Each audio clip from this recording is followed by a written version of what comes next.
अस्सलाम वालेकुम वरहमतुल्लाहि वबरकातुह।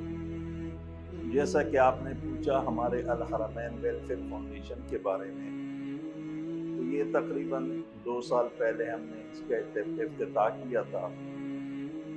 मौलाना शाह अहमद नूरानी रहमतुल्लाह अलैह की याद में हमने एक मदरसा बाबुल कुरान के नाम से भी बनाया है, और फिर इस तरीके से ये गरीब यतीम बेवाओं की मदद के लिए हमने ये वेलफेयर ट्रस्ट बनाया। अल्हम्दुलिल्लाह इस 2 साल में तकरीबन हम 7 ब्रांचेस खोल चुके हैं और मज़ीद ब्रांचें खोलने की कोशिश में हैं। हमारे प्रोग्रामों में न सिर्फ ये है कि दस्तरखान चलाएं, गरीब लोगों को खाना खिलाएं 3 वक्त का। इस वक्त तो तकरीबन 7 दस्तरखान चल रहे हैं, 3 दिन में 3 मरतबा, जिससे हज़ारों की तादाद में लोग मुस्तफ़ीज़ होते हैं। उसके साथ साथ 2 मदारिस और 2 मसाजिद के इंतज़ाम भी अल हरमैन वेलफेयर फाउंडेशन करता है। मदारिस में तकरीबन यतीम बच्चे हैं या वो बच्चे हैं गरीब गुरबा जिनकी तालीम और तरबियत का कोई इंतज़ाम नहीं होता, तो उनको बाकायदा तौर पर रखा हुआ है और 24 घंटे वो हॉस्टल में रहते हैं और उनके तालीम और तरबियत का वहाँ पर बंदोबस्त है।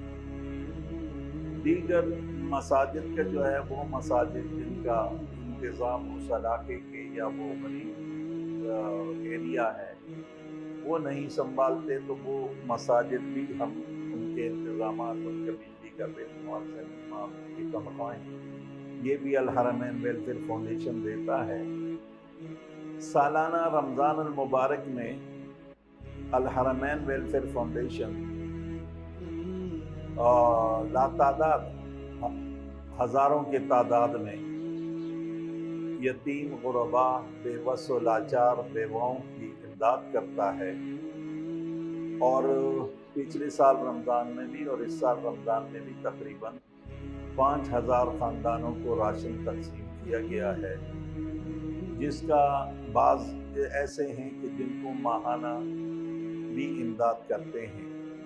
ये सब के सब हमारे वेलफेयर के मुआविनीन के ताउन से होता है। वो मसाजिद जिनका मैं ज़िक्र करता हूँ उसमें तकरीबन रोज़ाना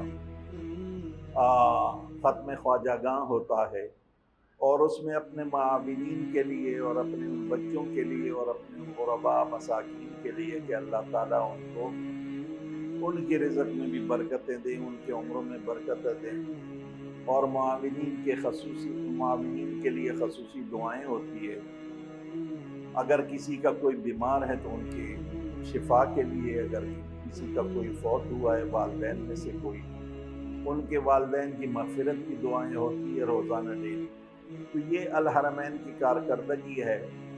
मुस्तक़बिल करीब में हम जो है वो एक तो मेडिकल सेंटर का, जो गरीब गुरबा है बड़े बड़े फ़ीसें नहीं दे सकते हैं, उनके लिए मेडिकल सेंटर का बंदोबस्त कर दिया है। अनक़रीब बहुत ही जल्दी वो स्टार्ट हो जाएगा, और फिर आगे उसके बाद जो है वो हम कंप्यूटर्स का ट्रेनिंग का बंदोबस्त करते हैं कि वहाँ पर कंप्यूटर की ट्रेनिंग दे कि जो तलबा जो है वो फ़ीस नहीं भर सकते और वो इससे कासिर हैं और वो अहलियत रखते हैं उसके सीखने का या उसके करने का, लेकिन उनके पास मौक़े नहीं हैं, तो ये मौका भी अल हरमैन वेलफेयर फाउंडेशन जो है उनको मुहैया करेगा। तो ये हमारे कारकर्दगी है, और इसी तरीके से इसी बिना पर हम चलना चाहते हैं। आप हज़रात भी दुआ कीजिए कि अल्लाह ताला हमें अपने अग़राज़ व मक़ासद में कामयाब व कामयाब करें। माअस्सलाम।